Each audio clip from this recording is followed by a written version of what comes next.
Hi guys, welcome to Shifting Conversations podcast, where we discuss topics relating to young Christians, current day topics from a Christian perspective, and learn and grow in our faith. We hope you enjoy today's episode. Hi, welcome to Shifting Conversations. This is a new podcast that we are starting over here at Shift. Some of you who are listening or watching may already know who and what Shift is. You may have even attended one of our meetings in person when we started in 2019. But then we had to stop the physical meetings when the pandemic hit. And some of you may not have ever met us in person, but have had been following us on social media for a while and seeing some of the content that we've been putting out there. You may have heard of us through the Instagram live, lockdown lives we were doing with many guest speakers. Now we're here in the form of a podcast. And we are intending on producing 30-minute podcasts on topics that we feel like people want to hear discussions on. And we're hoping you guys will enjoy these podcasts and introduce other people to listen in as well. And also to interact with us on social media. Let us know your thoughts on the topics that we're going to discuss. Let us know what you want to hear us discuss next. And hopefully this grows beautifully. All right, so Shifting Conversations podcast. That's what we are. That's what we're here to do. Let's have it.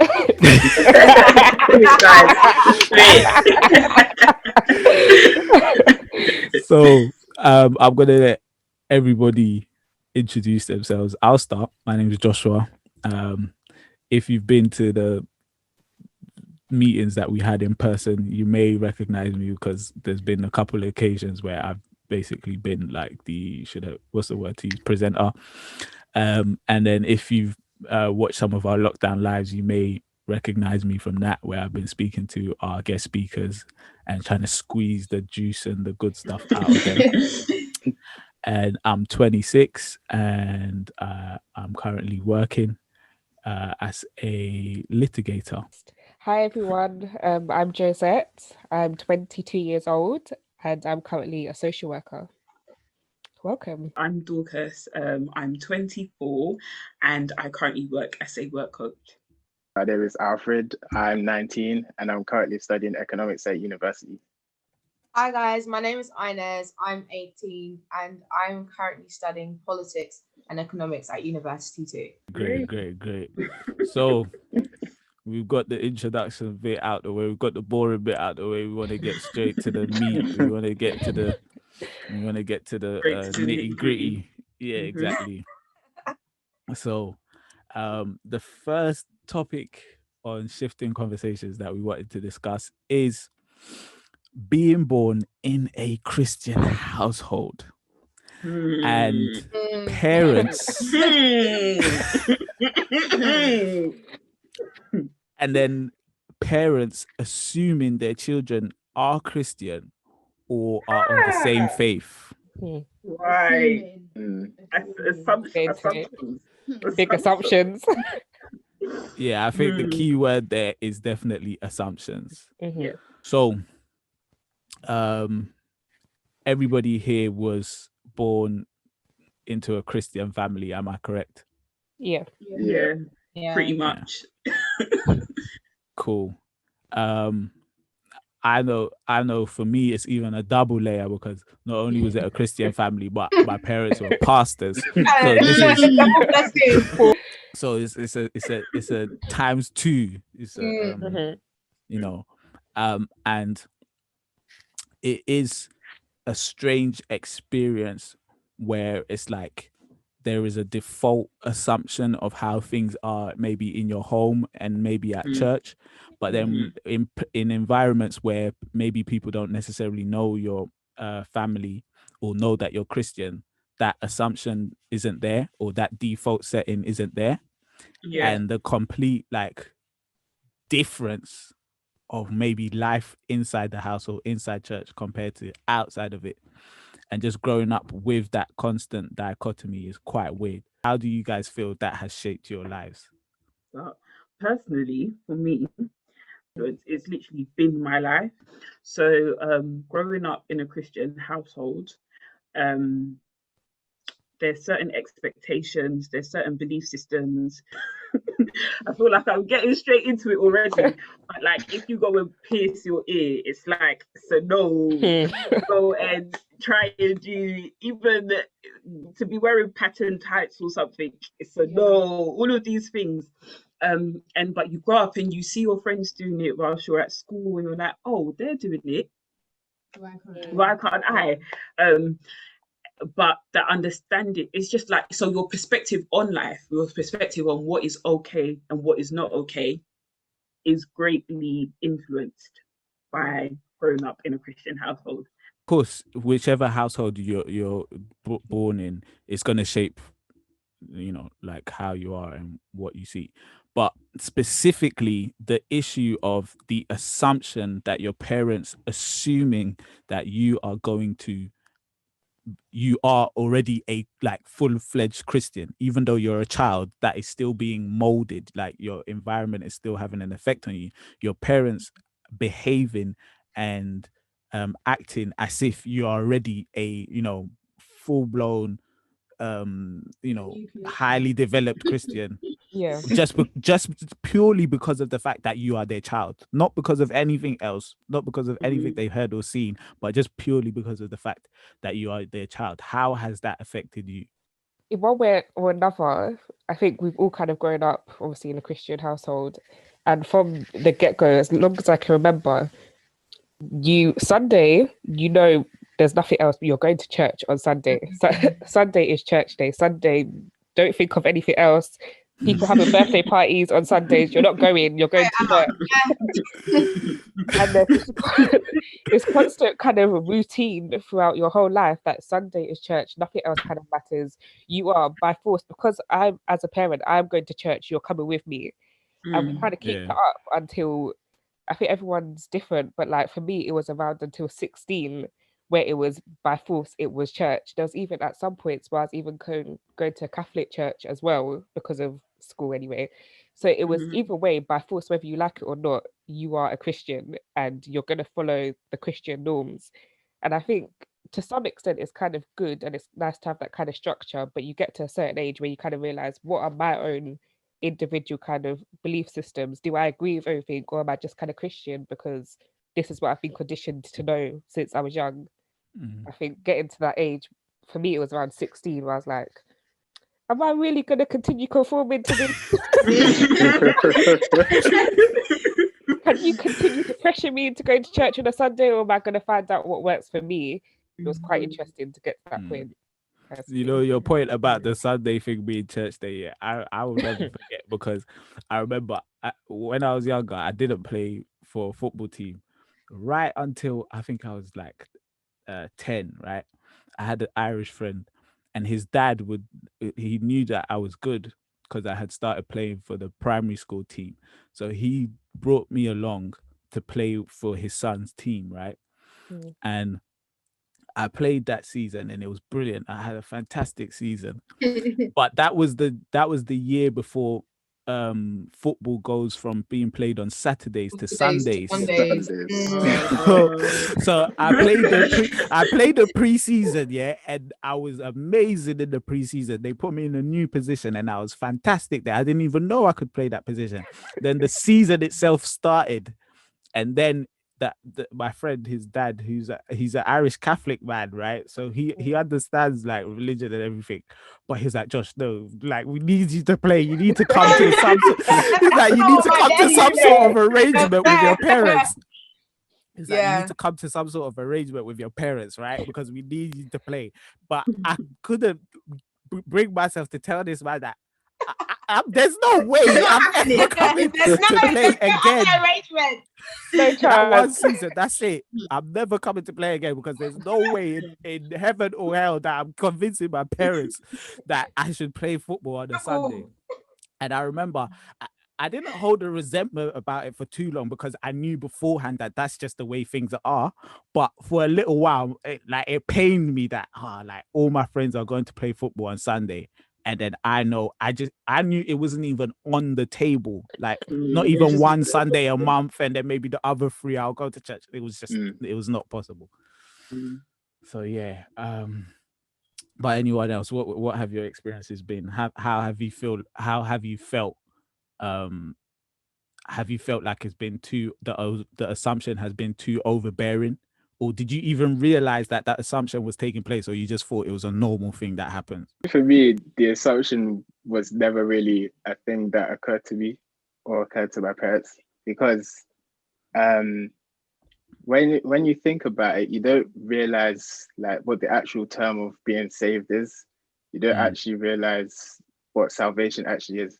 Being as a child, when you're in Sunday school, you're not really learning about those type of things. You're learning about how David beat Goliath. Yeah, those type of stories. You know what I mean? You're here memorizing verses as well.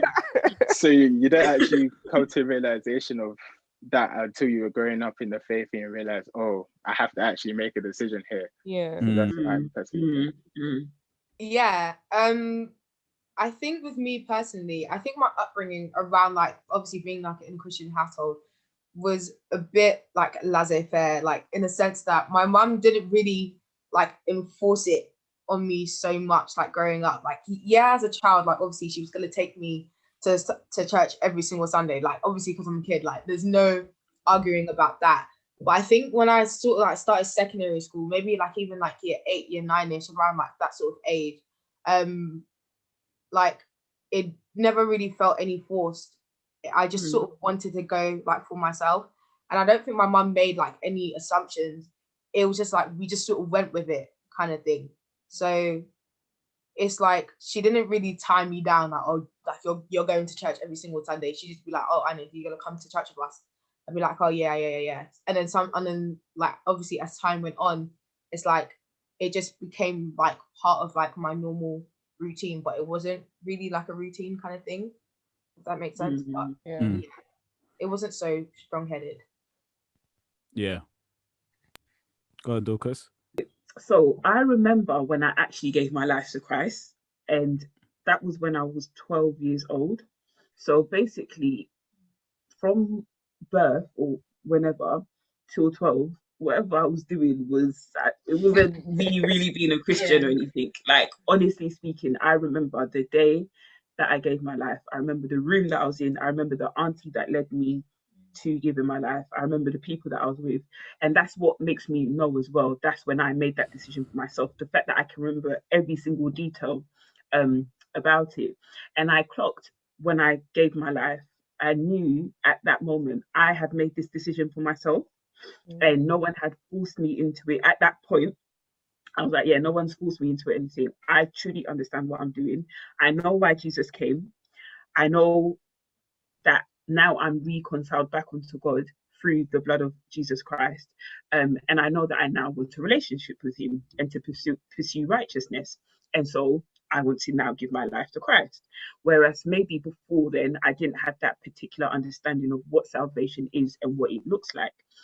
So I can definitely say that I saw change in my character or a change in my thought process from that point onwards. In terms of going to church, I was going on a Sunday, but it was from then onwards that I was like, actually, I kind of want to go on weekdays as well. And I remember, sorry guys if I'm going on for a bit too long here, but I do remember the weekdays, no child at that time, none of the children were going to weekday meetings. It was like you go to church on a Sunday, but weekday meetings, everyone stays at home in terms of the kids. But I started to go. And it was because I knew that this was now my decision and my conviction, essentially. So yeah. I feel like Christian parents having this assumption, right? It can either go two ways, right? So the parent can assume that their child is a Christian, right? And then because of that assumption, they become super relaxed and they don't teach their kids much. Like a little bit like school, right? They expect the school to teach their children Everything. So yeah, to teach them everything. So they, when the kid comes home, they don't help them with the homework or nothing like that. That's how a lot of parents are, right? And then some parents are like, oh, I take my kid along with me to church. That's enough, right? And it's because they've got this assumption that, oh, their child is already a Christian, or their child will already be a Christian when they grow up, right? And then in the end, they get surprised when their child hits 15, 16, 17, and they're like, I'm not interested in this. Like, I have no interest in this. This is not for me. So that's how one way it can go. The other way is that the parent is also too assumptive, that the child is like already a Christian. But then because of that assumption, they start forcing things on the child, right?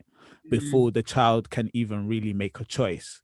So I know from in my experience, right? I think I started playing. When was the bass? When did I start playing the bass? I think I started playing the bass when I was 12, right, in church. And I think I started playing the keyboard a little bit earlier than that, maybe 10 or 11. I can't, yeah, one of those ages. And it was literally like, you have to do this because you have to do it for the church. Yeah. It wasn't like, oh, do you want to look at your face? By choice. And the thing is, no, the bass, no. Do you know what? Let me be honest. Some of it was forced, some of it was choice. So I originally wanted to learn the drums. Okay.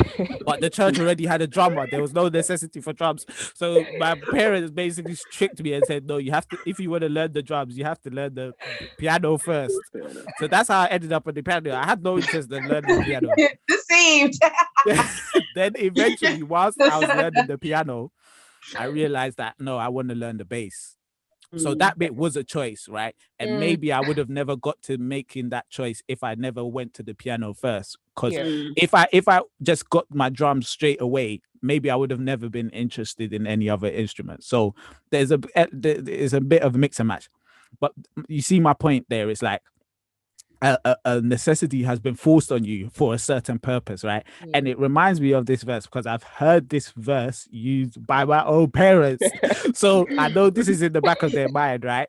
It's Psalms 127, where it talks about children being a heritage from the Lord, and that they are hands in the they are arrows in the hands of a warrior.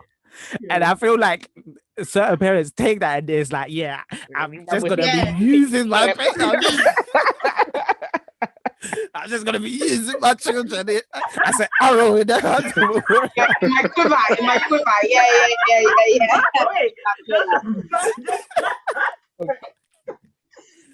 It's like, no, chill. Calm it down.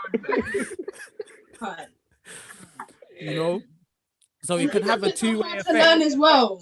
Guys, we're going into another realm. We're going into another realm with this. Honestly. No, but the point I'm trying to make is that this assumption can have two extreme results. It can result either in your child just becoming completely disinterested, or it can result in you forcing stuff on your children before choice is actually involved.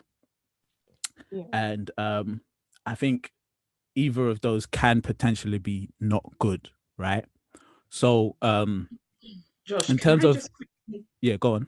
Sorry, I was just going to say, I want to kind of list the pros and the cons, which I feel like you've kind of already done, but let's do it in a bit more detail. And I would love to get you guys' opinion on this. So I would say the pros of it is, okay, let's do a quick vote here, yeah? Does everyone here now feel like, oh, do you know what? It's great that I had a Christian upbringing. Now I'm a Christian. I feel like this is the right thing for me. Do you feel like right now you are a Christian off of your own will? Yeah. But I will qualify that with yes, but at the same time, I feel like because like my family and my church and the people around me obviously wanted me to be a Christian, there's certain things that they, should I say, shielded me from, that when I then met later on in life, because I'm gonna meet those things because I live in the real world. It was like, why didn't you tell me about this? but you were spending so much time doing shielding. You weren't actually preparing. And I think some of them think shielding equals preparing, but that's not the same thing. Yeah. So I just wanted to qualify it with that. Okay, so just so you're even already, but okay, that's cool. So there's that side, and then there's the other side where it's like, okay, I don't really have a say. The, the autonomy has kind of been taken away from me. I don't have that say, and maybe that we've probably come across instances where we've seen people go the opposite way because of that. So it's okay, yeah, they've given me this upbringing, and some people may still appreciate it, but it's like now I associate Christianity with obeying my parents. And now, because I'm growing up and I want to disobey, or I want to show that I have some. Of course, I've got some muzzles. Even sometimes it's just that I just want to explore. Like, I'm going to uni, my friends are doing this, that, and the other, and it's like I still haven't gotten the opportunity to, almost. You haven't got to uni yet, so. No, but I'm talking about in terms of just how you mentioned that we live in a fleshly world. Like when you see your friends, doing certain things, they're enjoying themselves, right? Of course, as Christians, we know there's consequences to those things, so we don't do them. But when you don't actually understand what being a Christian means, and you don't understand Christianity properly, you will think, oh yeah, I want to do those things. Like I want to get involved in drinking or in drugs or whatever the case may be, because my friends seem to be enjoying themselves. So sometimes it's not even that, I just want to disobey my parents. It's simply because they feel like I just want to explore. Yeah, why can't you allow me to do the bad things? And then maybe I will learn things from that, and then come back to Christianity. That's how some people see it. So this is my whole thing. So the two sides of it, we've got to be mindful. I think us as Christians, and especially us as Christian young adults, soon we'll be in our parents' positions with a couple of pickings, you know what I'm saying? And we will be faced with having to make the right decisions with them. How do we make that right balance? If there was feedback that we needed to give to our parents, what would that feedback be? Do you know what I mean? Yeah, I was gonna get to that next. Like, okay, cool. We've talked about our experiences and how that has maybe landed us where we've landed, right? But how would we handle things differently? Like, how would we approach faith and our children? Even the world that we're gonna have children in is going to be vastly different from the world that our parents had children in, right? So how can we navigate that? Have we even thought about that? Has that even been something that has crossed our mind, or is it something that you're now realizing, oh, okay, I now have to think about this? I think for me, I would take a similar approach to how my parents did. As in, so if I'm going to be going to church on a Sunday, my children are going to be coming with me until I believe when they get to a certain age, which I think around, maybe like 12, 13, when you start you go to secondary school, you start learning a bit more about life. I think it's good to have that open dialogue and have a conversation with your kids and be like, do you believe in God? Do you understand kind of the concept of Christianity? Like, is there anything you don't agree with or you want me to explain? I don't think I'm going to make that assumption that they're just happy to kind of go along with my faith. I mean, I would love it if they did, but I think starting that conversation from early will really help prevent them getting to like 18, they're going to uni and then they're starting to explore and just overindulge, if you get what I mean. I think what I would do, because even to this day, I'm thinking about it, like, I've never been asked by my parents, do you believe in God? There's always just this I don't think there's been that conversation when they've asked me, do you believe in God? It's just this, because I go to church and I have a Bible and stuff, you've made that assumption on my behalf. And it kind of links to other stuff. Like, I was talking to my mum yesterday.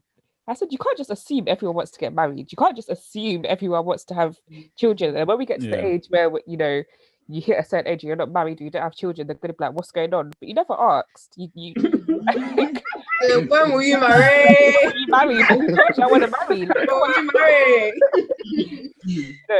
so just starting having these conversations when everyone will have to kind of gauge when they think their child is kind of mature enough to have that conversation. But I think there does need to be a bit more open dialogue. How would you handle your children? Do you know what? I don't think I'd sort of handle my kids like any difference, like in comparison to like the way that my mum has brought up being like my other siblings. Not even just obviously my mum, but my dad as well. Because obviously when I reached like come to uni, and I'm just seeing things just flash before my eyes, and I'm just thinking, whoa, what is this kind of environment? It's kind of crazy. But it's just like just taking like little things, like for example, drinking culture. Yeah. Sorry, mum, dad. Yeah, okay. I did it. I did it. You got me. But you know what? It's like I remember my dad coming to pick me up, yeah. And on the way back, and I was like, oh, dad, I drank this. You guys, oh, cool. Nice. I said, what? It's like, but he was like, just make sure that you don't overindulge. Yeah. I mean, I knew that I was comfortable in telling my dad, because like my dad is between out of my two parents, yeah. My dad's just like the laid back one, yeah, you do whatever you want. And my mom's just like but it's like the good thing of having like those sort of two like balance of like the parents is like when I tell my dad, oh, let's say like I've done something, yeah. For example, I drank alcohol when I went at uni because I was like, oh shoot, let me just experience it, whatever. He goes, oh yeah, just don't do that again. And it's like I wasn't expecting him to like lash out at me. And it's just like because he trusted me, like within doing that, I felt more comfortable in like telling him things. And like obviously building up like that relationship between me and my dad, not only just like on the basis of alcohol, but like obviously on the basis of everything else, and me being able to tell him about like these sort of things is pretty good because we're still living in like a Christian household. And I feel like when a lot of parents like when a lot of Christian parents enforce like their teachings or whatever to their child, and it's just like, oh, don't go and do this, don't go and do that. If you do this, then you're gonna be in trouble. And they're just shoving down the punishment and condemning them and judging them, etc. Like they're not gonna open up to you. And then where does that lead them for like their Christian walk? Do you see what I mean? So I feel like with my parents, it's they're sort of more liberated in that way. Like they don't really force anything down. They're just sort of like, listen, we've taught you what you need to know. We've brought you to church. And so now that you know you and your bigger sister are out there in the world, it's now time for you to go make like your own decisions. Do you know what I mean? And if you make a mistake, cool. But obviously you need to understand the consequences, but we're gonna help you along the way, sort of thing. And I feel like with a lot of my Christian friends, they don't have that sort of support because it's more like, if you do this, your consequences are going to be X, Y, and Z. And then that sort of just shifts like the focus away from God and like their relationship like with Christianity and Jesus, etc. But yeah, dude. Right. It's just in relation to what you asked in terms of like how would we do it different, or how would I do it different? There's this scripture in Philippians chapter 2 from verses 12. It reads, therefore, my dear friends, as you have always obeyed, do not only in my presence, but now much more in my absence, continue to work out your salvation with fear and trembling. Okay? For it is God who works in you you will. English has left the chat. It's God who works in you to will and to act in order to fulfill his good purpose, right? Cool. So that is a scripture. And this is the thing, yeah. If you are going to be doing my child by force has to come to church, what you need to ensure is that they're being fed with substance. Because I found that me, and what I would also replicate with my children, is that when I was going to church, I wasn't just wasting my time going to church during pictures or eating crisps with the other kids. It wasn't like that. It was, you are going to learn something proper today. These are one of the scriptures that I knew from early work out your salvation with fear and trembling. I knew this from way back when. Do you know what I mean? So I knew that, okay, if I know I'm a Christian and my parents are Christians and they believe in the word of God, they too also know that I have to work out my salvation with fear and trembling. That basically it's about the person's heart. So that is the message that I'm going to reiterate to my kids and let them know that, look, yes, I'm going to provide you with the example. I'm going to provide you with the way, but it's up to you to work out your own salvation. Yeah, Just to add, just to add to that, I was gonna say, at the end of the day, even if they do end up like dropping out of the faith or whatever, they still kind of have the basic life principles and morals to guide them in their life, essentially. I agree. Yeah, and just to add on to what Dorcas was saying, I know someone that, you know, went through this as well. Like they they they got forced to go to church and all of that, but still they got to an age where they decided this is not for me, and it affected their relationship that they had with their parents. But at the same time, you know, as Agnes was saying, her parents dealt with her in a different way, and I believe if there was that dialogue where the child can explain and say, you know, I'm comfortable to come to you and let you know that this is not really for me, then maybe there wouldn't have been so much conflict between the parents and the child, because the child would have been comfortable enough to let them know, like, I just don't want to go down this road. But you know, thanks be to God, the situation is better now. But I do think, yeah, dialogue needs to be there. And just one more thing, if I can. I feel like when there's dialogue and when there's freedom for the dialogue to happen, then there's that discussion of, okay, why don't you want to follow this way? What can we do to resolve this in the best way possible? But if your child feels like they cannot come to you at all, then dialogue that's cancelled. That's not going to happen, and you've automatically now lost the battle. Do you know what I mean? So it's about having that relationship with your children, speaking to them and letting them feel comfortable to truly voice what they truly think, not what they want, what they think you want to hear them say. Okay, and on that note, we're going to wrap up. I think we've heard a lot. I think we've heard a lot that people can really relate with, and they will be, I'm sure a lot of people will be hearing their own stories in some of our stories.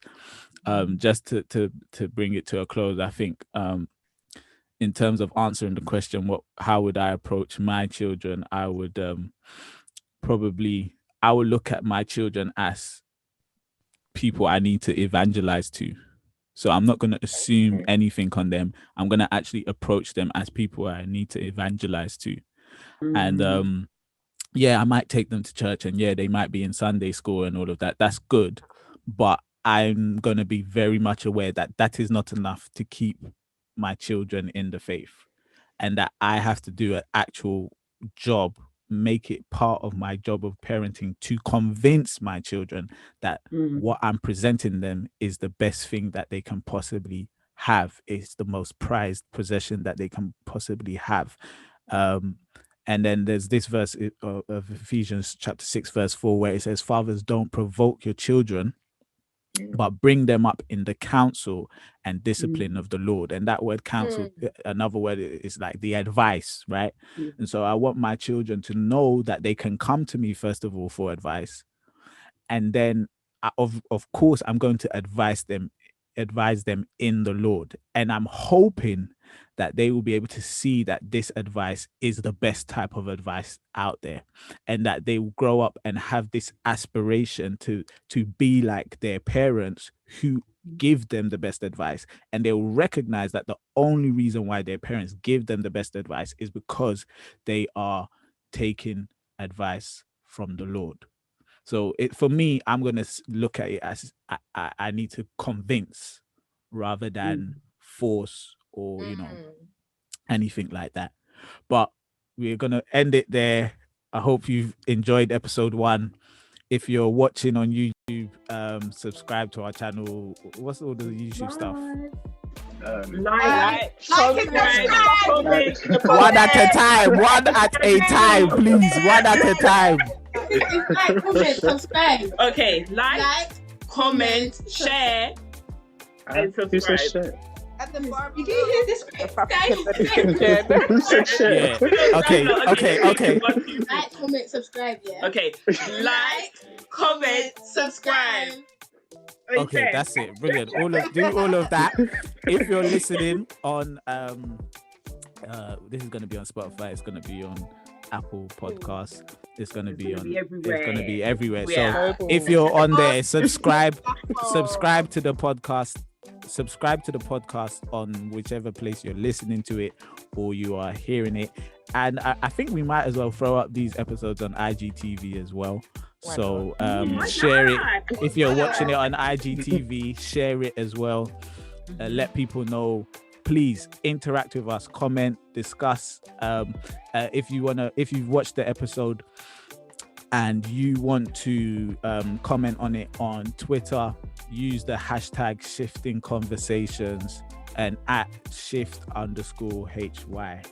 Right? Yes. That's our And let us Twitter. know of any topics you'd like us to discuss. Yeah, brilliant. So there you have it, a very first episode of Shifting Conversations. We've gone a little bit beyond our 30 minutes, but our episodes will be 30 minutes. We want to make them short and sweet, something to hold you down in the lockdown and all of that stuff.